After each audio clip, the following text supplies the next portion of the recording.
Nama saya Rian Fatur Rahman Wahid. Saya dari Fakultas Ekonomi jurusan Manajemen.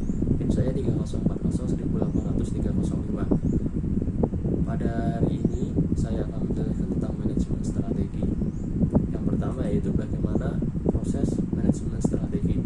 Sebelum saya menjelaskan tentang proses manajemen strategi, saya akan menjelaskan dulu tentang apa itu manajemen strategi. Manajemen strategi yaitu adalah seni dan pengetahuan dalam merumuskan atau mengimplementasikan serta mengevaluasi semua keputusan-keputusan yang memungkinkan sebuah organisasi itu mencapai tujuannya tertentu. Itu pengertian dari manajemen strategi. Dan bagaimana proses dalam manajemen strategi? Proses dalam manajemen strategi itu ada 5. Yang pertama itu tentang menetapkan arah atau suatu misi dan tujuan suatu organisasi. Setiap organisasi itu pasti mempunyai visi dan misi serta tujuannya. Hal ini akan menentukan arah di mana suatu perusahaan akan melaksanakan semua tugas-tugasnya atau melaksanakan semua fungsi-fungsinya. Yang kedua yaitu memahami lingkungan internal dan eksternal. Jadi kita di sini memahami dulu lingkungan kita, apa ya usaha yang akan kita dirikan, dan bagaimana lingkungan di sekitarnya kita, meliputi lingkungan eksternal maupun lingkungan eksternal, meliputi lingkungan eksternal maupun lingkungan internal. Tujuan analisis lingkungan ini adalah untuk dapat mengerti dan memahami lingkungan organisasi sehingga manajemen akan dapat melakukan reaksi secara tepat terhadap setiap perubahan yang ada di lingkungan tersebut. Yang pertama yaitu lingkungan eksternal, yaitu memiliki 2 variabel, yaitu peluang dan ancaman. Terdiri dari 2 bagian, yaitu lingkungan tugas dan lingkungan umum. Yang kedua yaitu ada lingkungan internal, yaitu memiliki 2 variabel juga. Variabel pertama yaitu strength atau kekuatan, dan variabel yang kedua yaitu kelemahan atau weakness.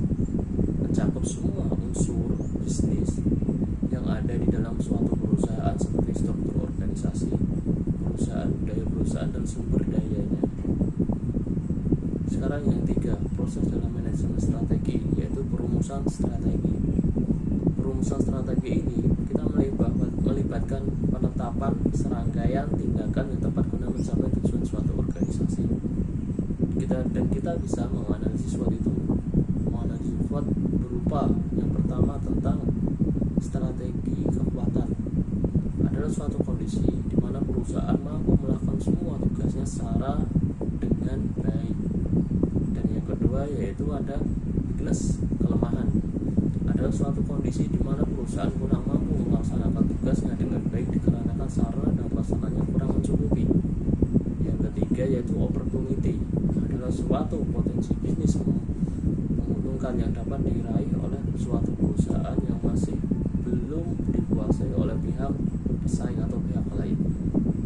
Yang keempat yaitu ada threats, ancaman. Adalah suatu keadaan di mana perusahaan mengalami kesulitan yang disebabkan oleh kinerja pihak pesaing yang jika dibiarkan maka suatu perusahaan akan mengalami kesulitan di kemudian harinya. Sekarang yang keempat, proses dalam manajemen strategi, yaitu implementasi strategi. Implementasi strategi ini ialah tahap selanjutnya sudah perumusan strategi yang ditetapkan. Penerapan strategi ini memerlukan suatu keputusan dari pihak yang berwenang dan mengambil keputusan untuk menetapkan tujuan bangunan atau menyusun kebijakan, memotivasi karyawan, dan mengalokasikan sumber daya yang ada di lingkungan sehingga strategi ini dapat dirumuskan dan dijelaskan. Pada tahap ini dilakukan pengembangan strategi yaitu mendukung budaya atau merencanakan struktur organisasi yang efektif untuk mengatur ulang usaha pemasaran yang dilakukan. Bisa saja kita mempersingkat budget juga bisa, mengembangkan dan ilustrasi sistem informasi yang menghubungkan komunikasi karyawan dengan terhadap kinerja suatu organisasi. Yang kelima yaitu evaluasi strategi. Evaluasi strategi ini ialah tahap akhir dalam manajemen strategi. mengevaluasi ini, kita bisa mengevaluasi bagaimana lingkungan yang sudah kita dapat, bagaimana strategi yang sudah kita rencanakan, dan bagaimana kita bisa mengimplementasikan suatu strategi itu agar untuk mencapai tujuan bersama. Ketika semua itu sudah terrealisasi dan ada kekurangan, kita bisa mengevaluasi itu, mengevaluasi dari visi misi kita, ada yang berpengaruh tidak untuk bisnis kita. Yang kedua, lingkungan kita berpengaruh enggak untuk keadaan kedepannya. Apakah lingkungan di sekitar kita masih berpotensi untuk kita mendirikan suatu usaha di situ, atau bahkan sebaliknya. Yaitu yang ketiga, mengevaluasi strategi kita. Bagaimana strategi kita sebelumnya? Apakah itu efektif atau tidak untuk menjalankan bisnis sekarang? Gitu.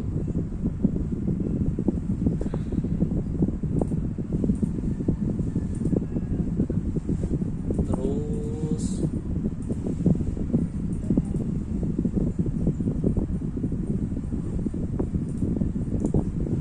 yang kedua, saya di sini akan menjelaskan apa yang dimaksud dengan keunggulan kompetitif.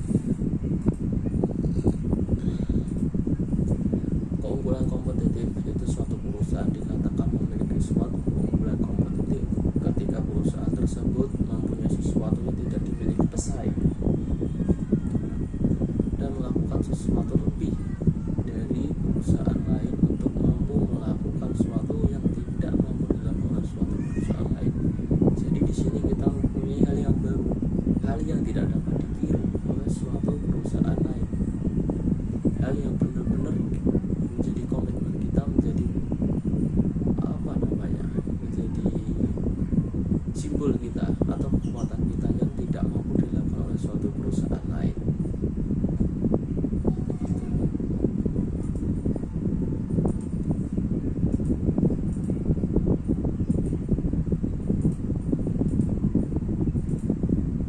Dan yang ketiga, saya akan menjelaskan yaitu 4 macam keunggulan kompetitif. Di sini ada 4 macam keunggulan kompetitif yang tadi saya sudah sebutkan, yaitu yang pertama ada superiority in price, yaitu keunggulan kompetitif karena harga.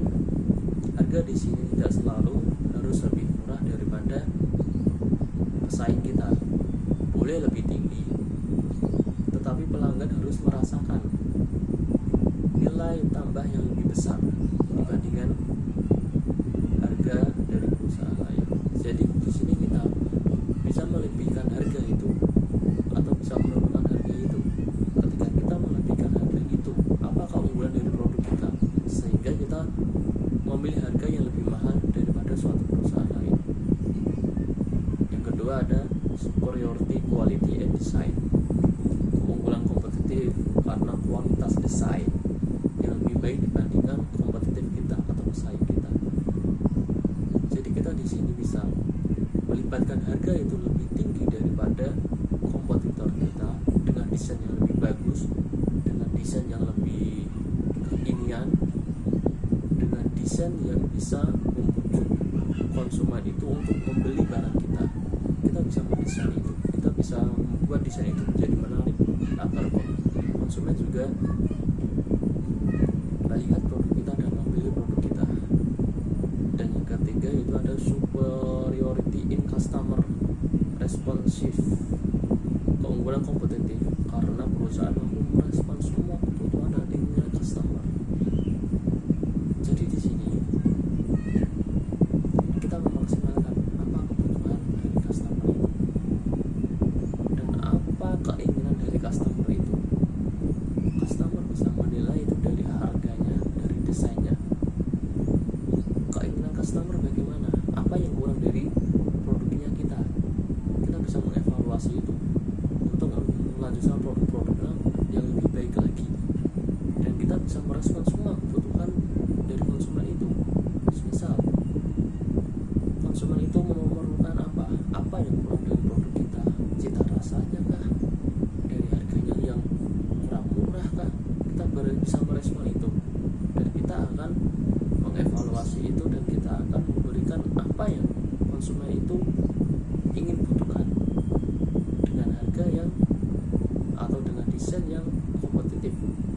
bersaing dengan perusahaan lain atau produk-produk yang lain. Yang keempat yaitu ada superiority in innovation, keunggulan kompetitif karena inovasi yang terus menerus dilakukan oleh suatu perusahaan. Jadi di sini kita bisa berinovasi dengan apa? Dengan merespons kebutuhan konsumen.